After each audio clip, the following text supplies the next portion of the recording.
শিক্ষার্থীরা মাঠে আছে এই কোটা নিয়ে, এর একটা সমাধান তো হওয়া দরকার। আপনি কিভাবে দেখেন? দেখেন, এই কোটার আজ থেকে 5 বছর আগে কোটা নিয়ে যে পরিমাণ আন্দোলন হয়েছে, আমাদের একজন উপাচার্যের বাড়ি, যেভাবে তৎকালীন উপাচার্য রাখতারুজ্জামানের বাড়ি ভাঙচুর করেছে কোটা আন্দোলনকারীরা, যেভাবে তারা সে সময় যে ঘটনাটা ঘটিয়েছে সেই দৃশ্য তো আমাদের মনে আছে। এর পরবর্তীতে এটা স্থগিত করা হলো। এখন যেহেতু এটা কোর্ট থেকে এসে আইনি প্রক্রিয়ায়, মুক্তিযোদ্ধার সন্তানরাও আমাদের, আর কোটার জন্য মুক্তিযোদ্ধার যারা ধারাবাহিকভাবে মুক্তিযোদ্ধার কোটা চাচ্ছে তারাও আমাদের সন্তান, আর যারা আন্দোলন করছে শিক্ষার্থী, আমার প্রিয় শিক্ষার্থীবৃন্দ, তারাও আমাদের সন্তান। যেহেতু আইনি প্রক্রিয়া আছে, সে ব্যাপারে আমি এই মুহূর্তে আর কোনো কমেন্ট করতে চাই না। আচ্ছা, এখন যেটা আপনি বলছিলেন এনআই খান, সেটা হলো যে আদালত ঠিক আছে, কিন্তু সরকার যদি আদালতে বিষয় এই কথা বলে সরকার যদি ওদিকেই ঠেলে দেয়, কারণ এই সিদ্ধান্তটা সরকারের ছিল, পরিবর্তনটা সরকারের ছিল। এখন ধরুন অনেকে কথা হচ্ছে, আপনি যেমন আপনি ব্যক্তিগতভাবে বললেন যে কোটা আসলে দরকার নাই। এখন ধরুন এক সময় করা হয়েছিল স্বাধীনতার পরে যে আপনার 56%, এটা তো অনেক বড় একটা আপনি নিজেই বললেন যে 15 লক্ষ হয়তো বড় জোর অ্যাবজর্ব করা যেতে পারে সরকারি বেসরকারি মিলে। এর মধ্যে যদি 56% কোটাতেই চলে যায়, তাহলে তো মেধাবীরা বঞ্চিত হবেই। তো এখন এর এগেইনস্টে একটা রাজনৈতিক সিদ্ধান্তের কিন্তু প্রয়োজন হতে পারে। অনেকেই এটা কিন্তু কোর্ট থেকে সমাধান তো কোর্ট থেকে হয়েছে, এখানে কিন্তু রাজনৈতিক সিদ্ধান্ত কিছু দিতে পারবে। আন্দোলনটা তো মাঠে, একটা মন্টেস্কিউ অনুযায়ী একটা হচ্ছে বিচার বিভাগ, একটা হচ্ছে নির্বাহী বিভাগ, একটা হচ্ছে আইন বিভাগ। আমাদের দেশে, আমাদের কালচারে বিচার বিভাগ হচ্ছে বেস্ট অ্যামাং দি ইকুয়ালস। আপনারা খেয়াল করছেন, কন্টেম্পট অফ কোর্ট অ্যাক্ট করেছিল সরকার, কিন্তু সেটা কিন্তু বিচার বিভাগ বাতিল করে দিয়েছে। বিচার বিভাগ কিন্তু এদের সবার উপরে, ছড়িটা উপরে ঘুরে। আমার মনে হয় সরকারের এখন কিছু করার নাই। কি করবে সরকার, আমার যথেষ্ট সন্দেহ আছে এটা সাহস করবে কিনা।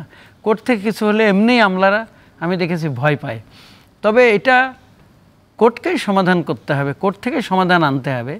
কোর্ট হয়তো রিভিউ করতে পারে, সে এখতিয়ার আছে, কিন্তু আমার অভিজ্ঞতায় দেখেছি যে হয়তো লাখে একটা বা 10,000-এ একটা রিভিউ হয়ে একটু ডিসাইডেড হতে পারে। কিন্তু আমি মনে করি নাতিপুতিদের এটা এদের কোটা। এখানে ধরুন অ্যাটর্নি জেনারেলের যে অফিস আছে, মানে এখন যেটা বাস্তবতার ভিত্তিতে তারা তো কোর্টকে তো সাবমিশন করতে পারে, এটা সুযোগ তো আছে। এটা তো রায় হয়ে গেছে, আপিলের বিষয়টা আছে, রায় হয়ে গেছে, আপিলের ডিভিশন থেকে হয় তখন রিভিউ ছাড়া আর হয় না। কিন্তু কোটা তো এখন আছে, প্রাইমারি স্কুলে তো 20% পোষ্য কোটা আছে, কই কোনো আন্দোলন নেই তো। বিশ্ববিদ্যালয়ে ভর্তি হওয়ার ক্ষেত্রেও কিন্তু কম মার্কস পেলেও ভর্তি হতে পারে, সেটাও তো একটা স্ট্যান্ডার্ড মার্কস আছে, সেটাও এক নম্বর পেতে হবে, 5 নাম্বার পেতে হবে। দ্যাট ইজ অলসো এক ধরনের কোটা, দ্যাট ইজ অলসো কোটা। কিন্তু সেখানে তো আন্দোলন নেই, তো এখানে করতেই পারে। আমি বললাম যে আমি ব্যক্তিগতভাবে কোটায় বিশ্বাসী। খান এখন রাস্তায় শিক্ষার্থীরা আছে, আন্দোলন করছে, এটা একটা বাস্তবতা।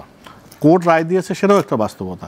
কিন্তু এই দুই জায়গা আছে তো সরকার, এটা সমাধানটা তাহলে কে এটার ব্যবস্থা? এটা কোর্ট থেকে সমাধান হতে হবে। তার কারণ সরকার যদি যায় তাহলে আরও প্রমাণ হবে যে সরকার বিচার বিভাগের উপরে প্রভাব বিস্তার করে। অনেক রকম টেকনিক্যাল অসুবিধা আছে, তখন দেখেন কী পরিমাণ দেশে বিদেশে সমালোচনা। আমার মনে হয় এর সমাধান কোর্ট থেকে বের করে আনতে হবে, অথবা কোর্টের যা আছে সেটাই মানতে হবে, নো আদার ওয়ে। আমার তো মনে হয় না। আমার মনে হয় পররাষ্ট্রমন্ত্রী প্রথম দিকে কিছু কথা বলেছিল, আমার মনে হয় বেস্ট কথা বলেছে, ওখান থেকে তার সমাধান বের করে আনতে হবে। আর যদি সরকার যে স্টাইলে রায় হয়েছে ওইটা বাদ দিয়ে একটা সার্কুলার করে দেয়, সেটা কোর্ট থেকে ইনস্ট্রাকশন আসতে হবে। কোর্ট বলতে পারে যে সরকার এটা করুক। তাছাড়া আমার মনে হয় না অ্যাপিলেট ডিভিশনের পরে কেউ সাহস করবে, এটা করা ঠিক হবে না। এটা একটা কোর্ট এর বিরুদ্ধে একটা ইনস্ট্যান্স হবে। মুখে যাই বলেন, কিন্তু যখন প্র্যাকটিক্যালি যাবেন এটা হয় না। আমার কমন সেন্সে, আমি তো 20-21 বছর আইন পড়িয়েছি, আমি আইনে পাশ করেছি, যদিও বোটানির লোক পড়ে, কিন্তু আমার কোনো বুদ্ধিতে এটা ধরে না। অনেক কিছু ইনফর্মালি হয়, কিন্তু formally you can't do many things.